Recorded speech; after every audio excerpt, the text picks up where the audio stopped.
Hey guys, how are you? I hope you're all doing very well. This is going to be my second review of the day. I just reviewed the film New World, so please check that out if you haven't done so already. So hopefully you find this review just as interesting. This is a crime drama from New Zealand, English language, released in the year 2006, directed by Robert Sarkis, and this film is called Out of the Blue. Now basically, Out of the Blue is based on a true story. It's based around the Aramoana Massacre on the 14th of November 1990, where 13 people were shot and killed in this very close-knit community. So you've got an unemployed gun collector named Dave Gray. Now, he is a very lonely man, and he seems to feel that he's being bullied to the point of no return. So he starts off, he's just a very rundown shack that he's living in. Everybody thinks he's a weirdo. Then one day he gets one of his guns and he starts to go on this massacre. And this story tells the story of the brave policeman who tried to combat this maniac and tried to save the lives of the people who were left. Basically, there were a few that were killed, but there could have been a lot more if it wasn't for the bravery of these police officers. So the movie basically just takes on this awful day and it shows you how people were coping with such a horrific event. So if you want to know more about this film, please go out there and see it for yourself, because that's as far as I'm going with my synopsis. Now, my thoughts on this film.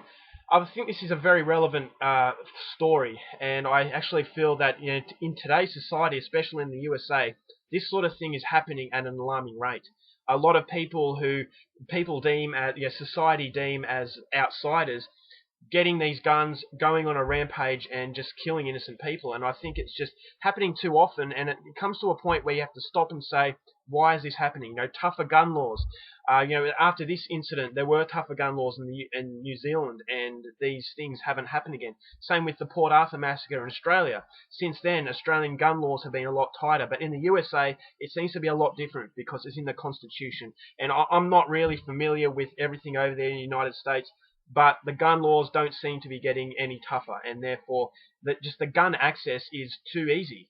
And these sorts of things, they're putting guns into the wrong hands, is going to be the recipe for disaster. But having said that, labeling these people as weirdos and just don't give them guns is not really going to solve a problem. And this is what the movie does. And the movie is basically telling you it's not the guy and the gun that's killing people, it's society that's killing people. It's society that's labeling these people as freaks. The other people in this movie, in this Aramoana town, they were, just casting him out as an outcast, saying he's a weirdo. No one wanted to talk to him. So all of this culminates into a very, deadly thing. And that is just society not taking the blame for when these bad things happen, and therefore it's going to repeat. And the more you treat someone really badly, and someone who's a little bit unhinged mentally, they're going to do this. And people are going to say, oh, it's the guns that's the problem. You don't give them a gun and this won't happen. Yes, it will. It'll be something else. It'll be a knife or whatever. It's not the problem. The actual gun itself is not the problem. It's the way society is treating people. And the movie does document that pretty well. But having said that, it doesn't go over the top with it. A lot of these films, especially in the United States with Zero Day and Elephant, it's kind of trying to give you the message, give you the reason. Yes, society is treating these people badly, and yes, these people are going to basically fight back. But this movie doesn't do that to the certain extent that the other films do. This film is basically showing you a horrible day. It's not necessarily saying society is evil. Yes, you do get that impression, but it's not a commentary on society. It's just showing you the lives of these people on this horrific day. And for that, I thought it was paying respect to the victims. It wasn't trying to say, oh, this poor gunman, all these bad things happening. It doesn't feel sorry for him to the point where you're feeling, yes, society is evil. It's just a movie that is taking place on this certain day, and you don't really get too much of an insight into the mind of this gunman. And I like that. I actually thought it made it more realistic, and when the bad things happen, I thought it was really chilling. Nothing is over the top. None of the violence is glorified. It's not glorifying the gunman. I think that movies like Elephant, I thought that went a little bit far as stylizing the overall events was concerned, and so that movie really feels like a movie that's almost pushed to the point of entertainment. And when you're covering such a horrific subject matter, I don't think that's fair. But this movie doesn't do that. I thought it was very realistic.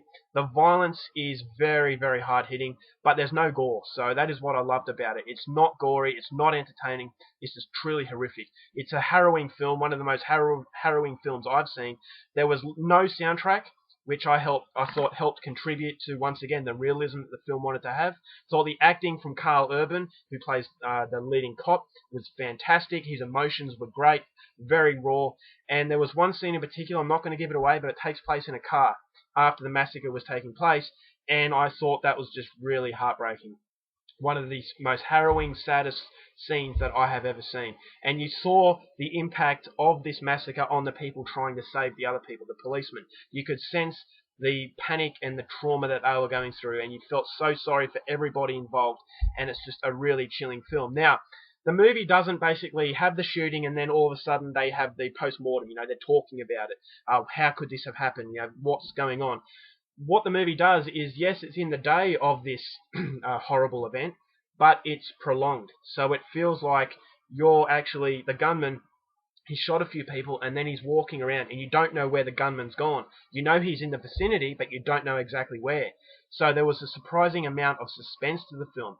And as I said, it's not about asking questions, it's about living this horrible day.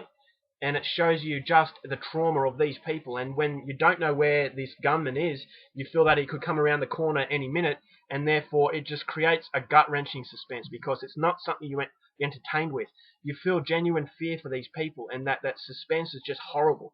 I mean, at any minute, you could be facing the barrel of a gun, and that is not a good feeling, and it's a feeling that I will not be able to shake for a while, because it's definitely a movie that I think pays respect to the victims, and it is showing you, yes, it's not giving you reasons why this happened.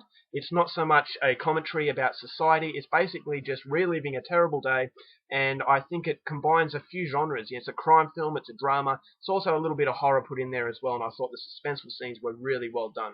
Then you've got the ending, and by that stage you will think about it. When the movie finishes, that's when you start doing the thinking. That's when you start saying, yes, banning guns won't be the solution. Basically, the solution has to be in the way society treats people who feel a little bit different. So I thought this is a very, very good movie, and one that I would highly recommend, especially if you like films like Elephant, Zero Day, all those movies that depict those awful massacres. This is basically a massacre in New Zealand. It's one that you probably haven't heard about, so if you watch it, I'm sure you will get something out of it. So overall, for Out of the Blue, I'm giving it 4.5 stars. I thought it was very respectful and very good. Alright guys, that's my review. Hope you enjoyed it. Till next time, keep watching movies, and I'll see you later.